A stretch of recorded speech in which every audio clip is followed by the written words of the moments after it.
Welcome to the Yankee Cryptid Podcast. My name is Mary. I'm here tonight with my husband, Eric. Hello.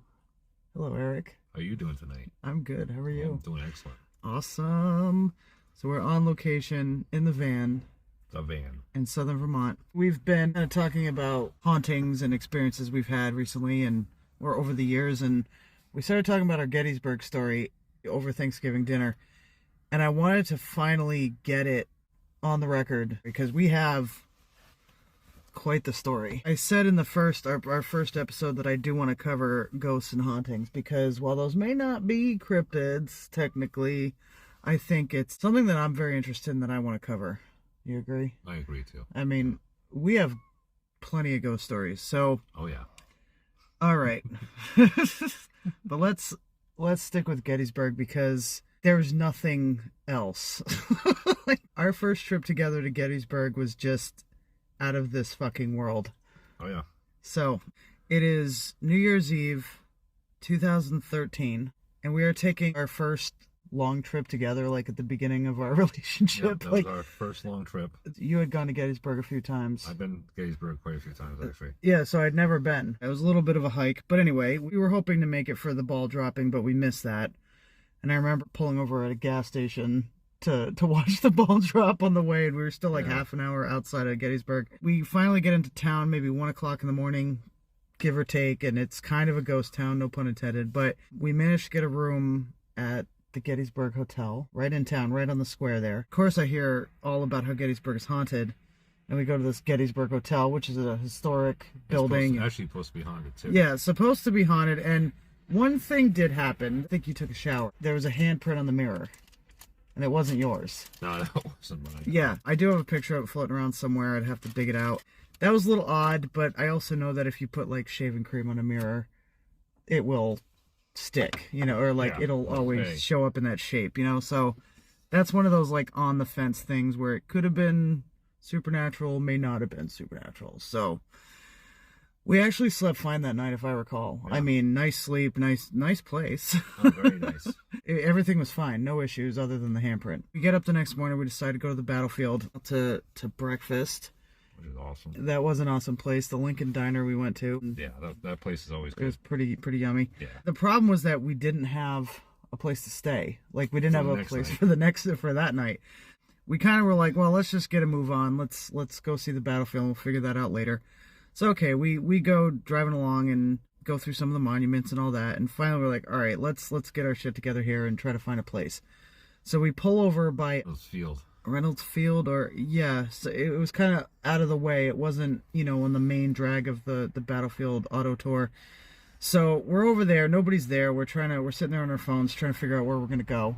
And out of nowhere, now the funny thing with this guy, I guess we can bring this up now. Yeah, but might as well bring it up now. And I don't remember right now, I'd have to think about it. If this was the first time we had seen him, it might have been the first time. It was the first time we seen him. So this guy pulls up, and he was this little wiry dude. If I recall correctly, he had glasses. Yeah. And possibly a beard. I don't remember if this one had a beard, but he had glasses. Yeah, he might have a goatee. He pulls up in this minivan. But he was cool. He was like, hey, I see you guys got Rhode Island plates. I just want to pull over. I'm originally from Massachusetts, blah, blah, blah. And hey, if you guys are looking for a place to stay, I can recommend one. And I'm like, oh, well, that's Quinkadinky. That's cool, because we were looking for a place to stay. So, you know, we chit-chat a little bit more, but ultimately he tells us about the Quality Inn at General Lee's headquarters. General Lee's headquarters. So as an aside, this guy, we've seen him multiple times. Almost every time we're out in nature, like taking a hike, or we're camping somewhere, or we're exploring somewhere, we will come across a guy that almost always matches this same description. He doesn't always look the same, but he almost always has glasses or a beard or some combination of both. Yeah, and there's almost always like an interaction. Right. Or at least words or something. A comment. We always notice him. Often he has a hat on. We've seen him with the fish, what is it, the fly fishing hat? Yeah. A few times. What were you looking for in Rhode Island, Western Rhode Island? I forget what, some sort of ruins. Factory ruins, yeah, maybe? And he was parked down by that little bridge thing there. I think, yeah, there was a bridge and he walked by. It was just me, you, and Sam, I think. Then we saw him again. We were going to go gold panning at Buffalo Brook, Camp Plymouth, near Camp Plymouth. Yeah. We saw him. He was going off to go gold panning. We're like, is that our guy? So we see this guy, and he recommends the Quality Inn, General Lee's headquarters. Turned out it was, I mean, virtually right on the battlefield. Oh yeah. I mean, it was one of the closest hotels or motels you could stay at that was so close to the battlefield. So we're like, okay, cool, we'll check it out. We go over, they have plenty of rooms. There's actually almost nobody there. We get a room, decide, okay, cool. Hey, thanks, guy. You know, we don't think anything of it. It was like a 60s, 70s styles hotel. Has a pool in the middle. The weird 60s, 70s office. It was, you know, definitely older. It was pretty well kept. The reason they called it General Lee's headquarters was because there was a historical house in the front of the parking lot. It was allegedly General Lee's headquarters during the battle. It was privately owned. I guess there was some sort of battle to get it back to the you know, protected property as part of the battlefield, but they hadn't done it yet. I didn't really think anything of it at the time. I just thought, oh, cool, a hotel room. And so, you know, we get the room, and we were right near the office. When you're looking at the office, there was no rooms to the left. There was like maybe like laundry or whatever down that way, and then the room started off to, if you're looking at the office, to the left, straight over, separated from the main building, and then went down into like an L shape. Our room was straight across. Like if you're looking at the office, direct left, I think it was the first room, the closest to the office. So we were separated by like a breezeway from the office. So we're right next to the office. And I don't recall there being virtually anybody else at the hotel that night. I think there was like 2 other cars, maybe 3. I don't think they were near us either. No, they were at the other end actually. Yeah, so all right, we get the room, we went out to dinner, may or may not have smoked a little bit, and drove around taking pictures at night. That was us. That was the smoking part. Whatever. Yes, yeah, we did whatever. that. Okay, we're adults. But whatever. I will say that I felt that I didn't understand the significance of Gettysburg. Honestly, I didn't think of it. It was still a tourist attraction to me. Still kind of like, whoa, this is Gettysburg, holy shit. Well, we have to back up a little bit, though, first. It was going to be a little colder that night, so I turned the heat on. Yes, we definitely... And I made sure the heat was coming out of the heater, so definitely that way when turned we got the heat back, on. that we'd have a nice warm room to sleep in. So, and then this is where the story takes off, where we went go something to eat, and then we were, you know, we smoked a little bit of ganja, and then we toured the battlefield at night. Which was interesting. We took some photos. We got some orbs. Yeah. We got quite a bit of orbs and pictures, but we didn't see anything else. Like I said, I wasn't thinking of it in terms of thousands of people died here. Fathers, sons, uncles, brothers died here. I was still kind of doing the silly, stupid ghost hunting bullshit. That we were being silly that night. We were being silly, but then again, we were kid-free, and you know, it was like our first trip together, and we had fun. We finally returned to the hotel room, maybe midnight? Yeah. We get into the room, and it was cold at that point. Yeah, the first thing I noticed when we walked into that room, it was like a fucking ice box. Like someone had turned on the AC full blast. And I, for shits and giggles, walked over to the heating AC unit, and the heat was still turned to heat. And it was still pulling out. I mean, it wasn't ice cold air. That room was friggin' freezing. Like you could see your friggin' breath. It was horrible. Shortly after we get back to the room, we get a knock on the door. At first we're like, oh, you know, maybe it's housekeeping or the office. Hey, listen, I think the heat's down or something. That's what I was thinking. So I opened up the door.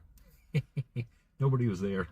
Yeah, nobody actually knocked on the door. I opened it up like 5 seconds after they knocked. So they're not going anywhere. Yeah, it wasn't they're like freaking running. Yeah, it was. There was nobody there. So red flag number 1. Well, number 2, really. Yeah.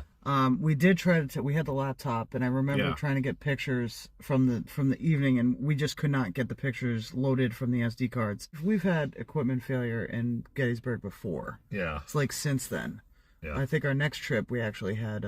We had to go get new SD cards. I remember that. So I guess I'll say what I experienced. Okay, and then I'll go. And then we can go into what you experienced. Yeah.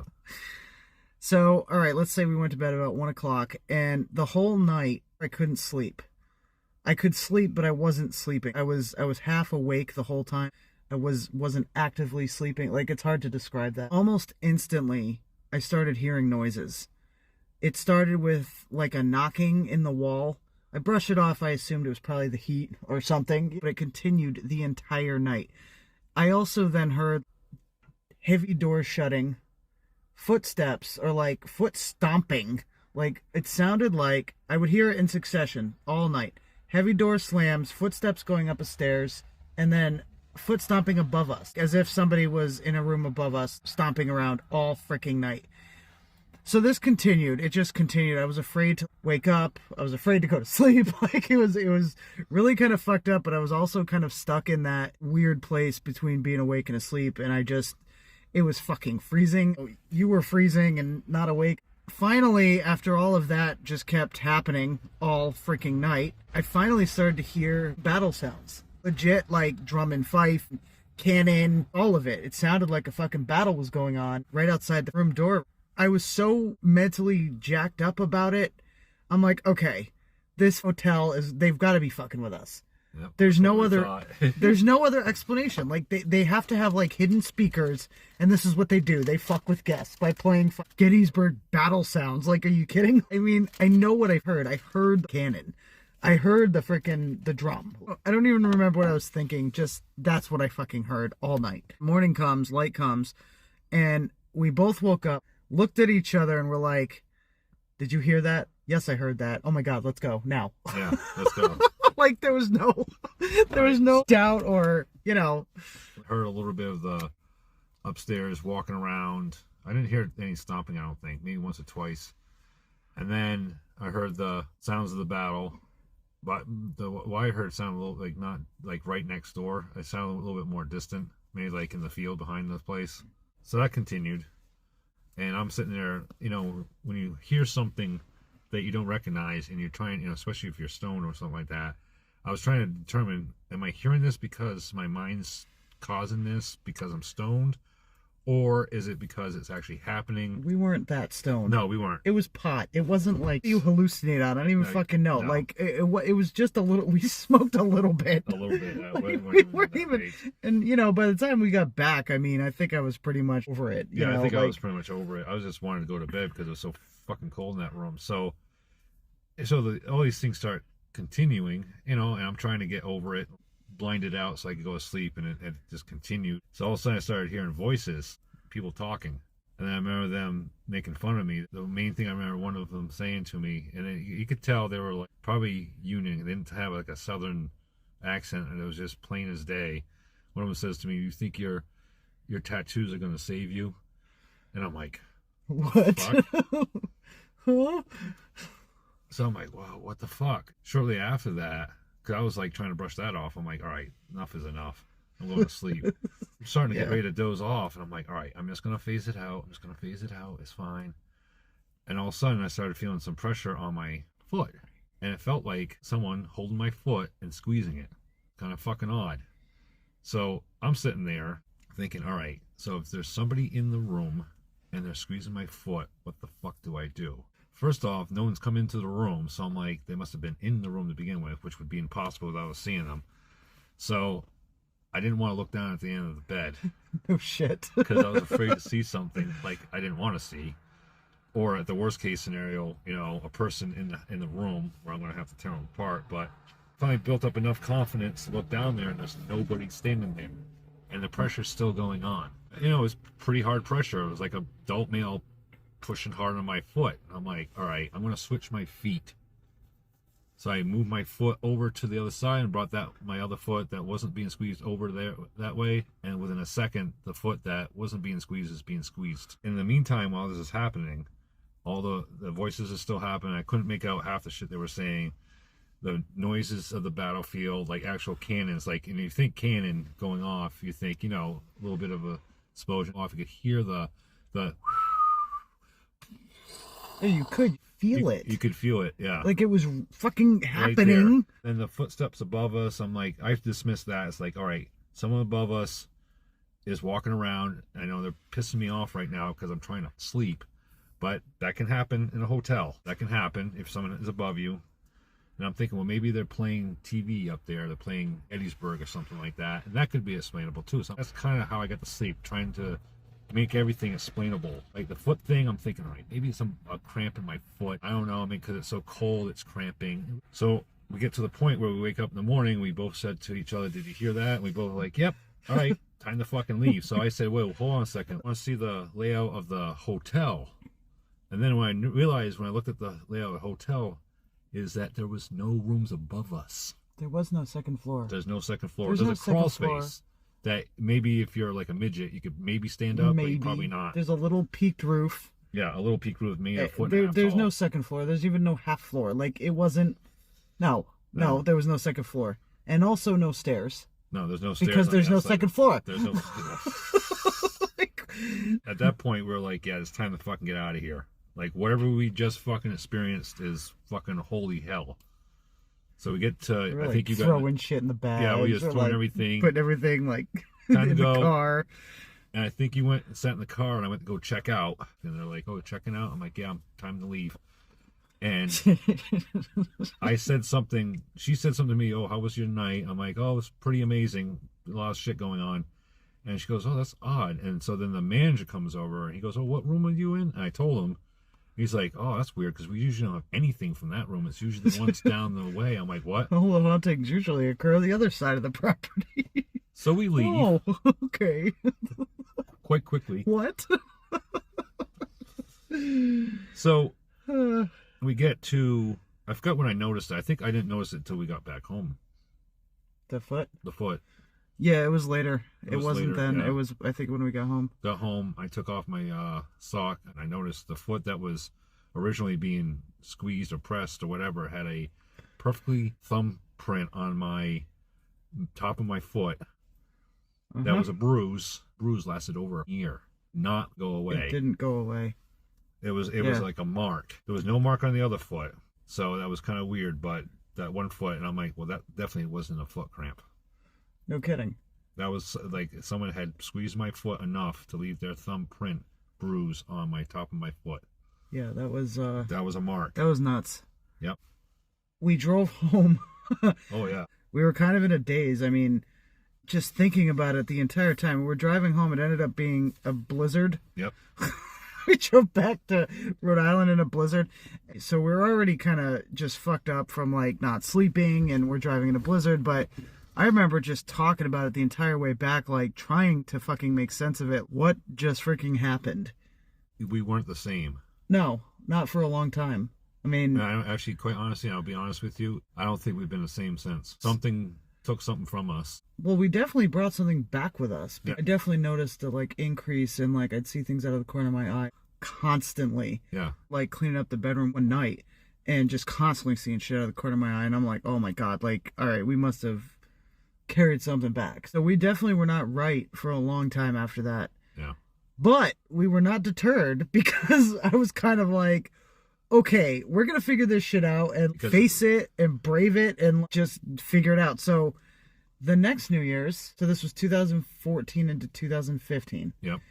We went down again on New Year's Eve, same thing. We were actually in Gettysburg on New Year's Eve, because I remember we saw fireworks on the square, and that was pretty freaking awesome. Yes. But we called up the same place, Quality Inn, General Lee's headquarters, and we got a room. Different room, completely different side of the property. This was the last night they were ever going to be open. Yep. Because after that, the place was getting bulldozed, because turns out it was General Lee's headquarters, and they're like, nope, this is historical property, we're taking it back. So we stayed in the room that night. I forget what room number it was, but we had everything. We had, like, with us. Video recorders, heat sensor. We had audio on the laptop. We took pictures. Absolutely nothing. Not even Zero. A peep. No, nothing. A clank. Nothing on Nothing anything. happened. Absolutely nothing. We slept through the night with no issue. The room was nice and warm. No problem. No, it was like a totally different place. And I know what that was.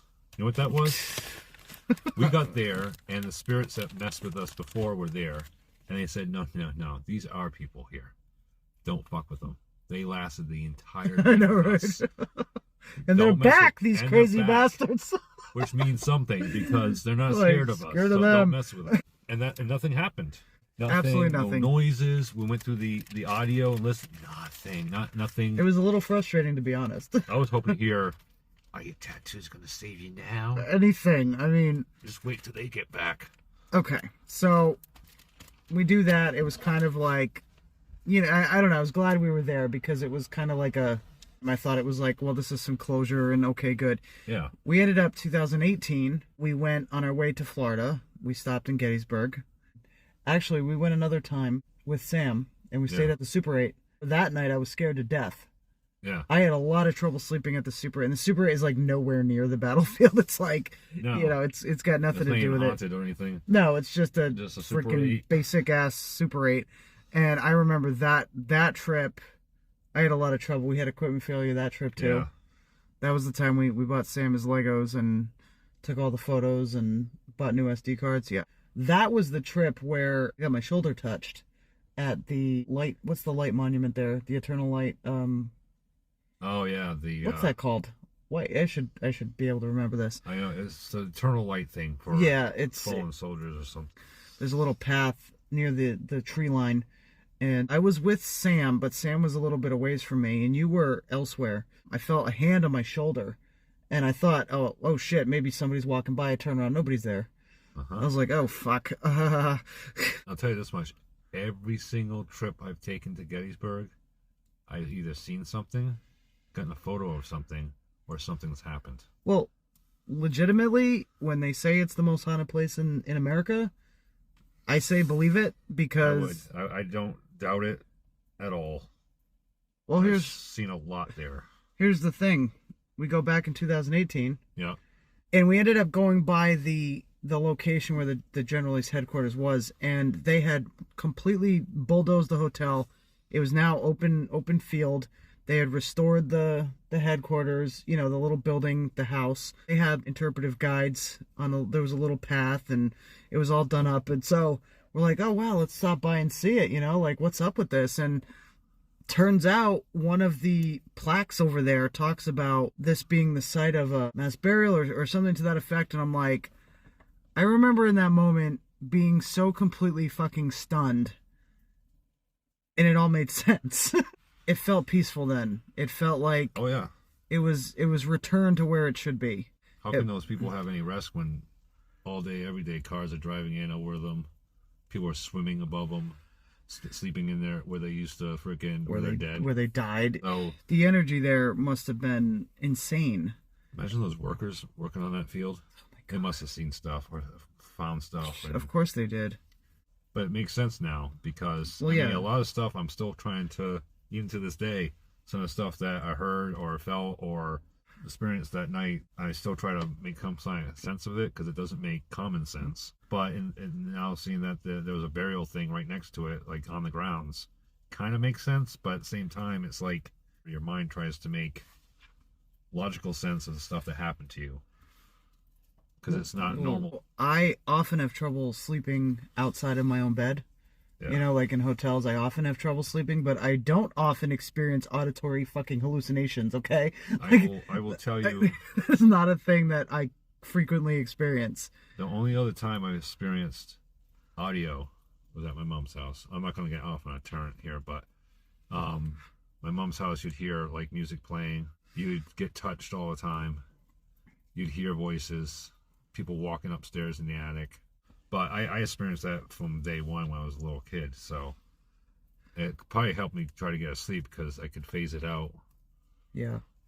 When I was younger, so that's a whole different story. They were vengeful and hilarious too. They were very logical ghosts, which is funny. I mean, that's better than some alternatives. Oh, there is, but I mean, it was a good upbringing. So back to the story. So the mind fucking lasted. I don't know how long it lasted for you, lady.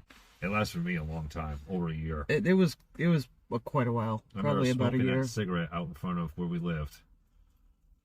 I think it was a couple days after. It was cold that day, and we're sitting out there, and I think we were at the back of the car in the front, and we both turned to each other, and that's when we came up with the mind fucking, like, because we were still messed up. We kind of looked at each other, and we kind of like knew, like, this is not like. This is something's changed. It wasn't the Conjuring changed. Well, kind of maybe. I don't know. I honestly, from what I've seen from the movie, I haven't read the book, but from what I've seen from the movie, this could be almost comparable because. Well, okay, the movie. I'm gonna say after having read the book, Yeah. I'm just at the end of it. The book and the movie. The movie's Hollywood. I actually feel better after reading the book because the movie is just so blown out of fucking proportion. And I mean, a lot of things in there are true, or are true to the book rather. But this shit happens. Tons of hauntings and stuff like that, and I know that there's a lot of people out there that don't believe in ghosts or Bigfoot. Since I was a little kid, I've experienced stuff that most people don't experience, and I'm not of insane mind. I'm pretty sane for the most part. For the most part. For the most part. I'm logical. I try to be as logical as possible, so when I see something, I try to make the best explanation and move on. We do try to be incredibly logical when we come across something. Yeah, and there's been quite a few things that we've come across that we've been able to explain for the most part. Right. There's no other way to explain this, especially when you know the area and we've been other places and had other experiences in Gettysburg. Oh, I've had. That's a whole nother episode. I mean, I've spent like literal hours in the time since we started going to Gettysburg. Not so much recently because I feel like I've seen it all, but like everything on YouTube and all the ghost hunting and the this tour and that tour and the whole nine. And I really feel it's important to remember at a place like Gettysburg. You know, I feel particularly tied to Gettysburg now because I've always been tied to Gettysburg. Well, I mean, my 6th grade grandfather fought there in the peach orchard. Maybe that's who's been leading us around since Gettysburg. Maybe that's your Grandpa Donovan. Yeah. Maybe. That would make sense. He's there to guide you along. So, well, I mean, he didn't die there. No, but still, a lot of people, soldiers that didn't die there, they return there because it's like think about it. Think about a huge battle, and if you survive it, you're all freaking proud about it and stuff like that. But all those things that you saw there, well, it's still, of course, it would. It's part of your life. It's a tourist attraction. It really is. Like, people go there for the ghost hunting, and it's like, I don't have an issue with ghost hunting, but I think it's important that we remember that this was literally a place where men died. There was a woman that died there too. Well, I'm just saying, like, not just men, but like where people's lives changed. People died. Like, this isn't just like, oh, we went to a fucking concert at Gettysburg. No, this was like one of the bloodiest battles of the Civil War, and over the course of 3 days, thousands upon dozens of thousands of people lost their lives, were injured, misplaced, traumatized, and the energy there is that. This isn't a joke. You know what I mean? I don't think this is the point I was trying to make in the beginning, where I kind of went into it like, oh, let's get some orbs on camera, you know, like, you know, and I really did look at it kind of without that reverence, and I kind of feel like I felt that when I was standing there, because I went off when we went to visit the headquarters in 2018, went off and I took some pictures, and I remember just understanding that. Yeah. You know what I mean? And I think as we're watching some of these ghost hunting shows, and it's like it's all this cinematography and jokes, and death is not a joke. You know what I mean? Like, this is not a joke. People getting stuck in some sort of other frickin' energetic plane between death and life, like, that's not a joke. A lot of times I don't think they're stuck. I think they're given an option, but there's part of their spirit stays there. But I think you're right in a way that, you know, people should be respectful too. You know, you gotta think, what monuments are not there for you to, like, I see a lot of times kids climbing on them. I've seen that happen. Read about people trying to dig up relics. Actually, there was one instance where they dug up bones too. So. Oh my goodness. Yeah. Yeah. You know, stuff like that. You gotta be respectful of the area. That's why it's protected.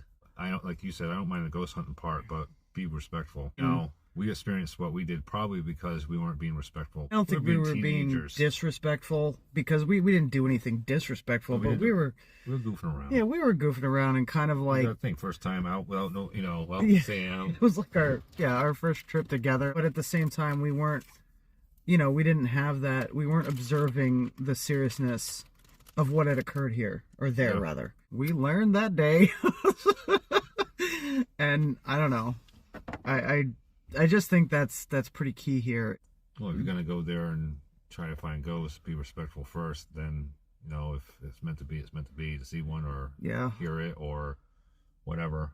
There's a reason why there's things seen there, and to go there every single time and see something or hear something or else, that's pretty remarkable for one location. I'm gonna vote yes on the most haunted place in America. I would say. I mean, I haven't been to every place in America, but I mean, well, Gettysburg, I'll man. say one of the most haunted places I've experienced has been. Yeah, there's our Gettysburg story, and I actually told it. What was it? 7 years later. Yeah. The other night, and I actually started to tear up, just thinking, discussing the gravity of that situation. And well, you got to think too is a lot of people don't experience that. And was it fearful? You know, I'm a grown man. You're a grown woman. Was it fearful that night? Oh yeah, it I was a little like a little scared. I was a little shook.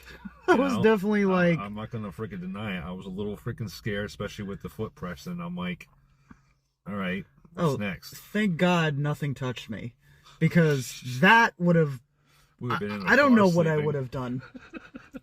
I don't know what I would have done, honestly. Actually, the funny thing is, a couple times I even thought to myself, maybe we should get up and go someplace else. But then I'm like, I don't even want to get up. Like, what's going to happen if I get up? It was really like that scene in the Blair Witch Project where she's like, I'm afraid to close my eyes. Yeah. And I'm afraid to open them. That's exactly how it felt. I was like, I am not looking outside of this blanket. And in the entire night being so freaking cold. Like, I've slept in a lot of cold places. I used to sleep with my window open in the wintertime. I honestly want to say it was probably in the upper 20s, maybe even the low 20s in that room. Body heat didn't help. No, it was right cold up as against fuck. each other. I'm like, oh my gosh. Coldest place I've ever slept in. 10, North Carolina was pretty fucking cold. This was colder. This was colder. Because I can sleep anywhere. You know that. I don't think I can get that much sleep. Maybe an hour, hour and a half, 2 hours maybe. I certainly didn't get any good sleep. It's not too many times I've been fucking totally scared. Because it takes a lot. This was one of them. This way, I wasn't fearful for my safety or our safety.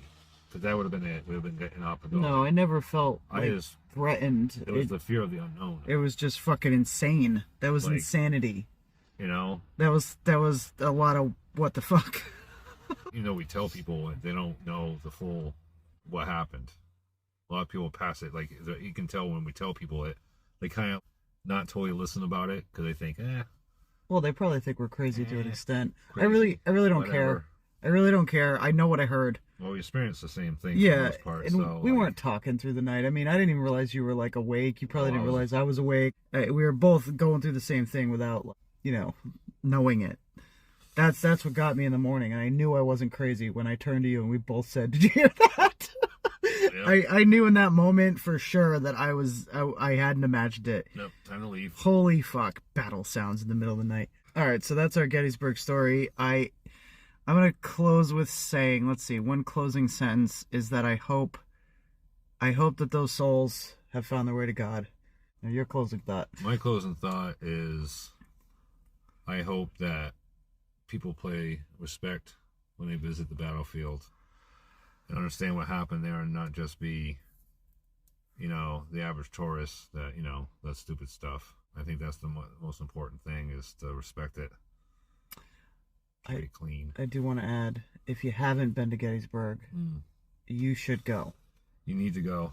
It's at least once. Yeah, it's definitely, I think, should be on everybody's bucket list for so many reasons.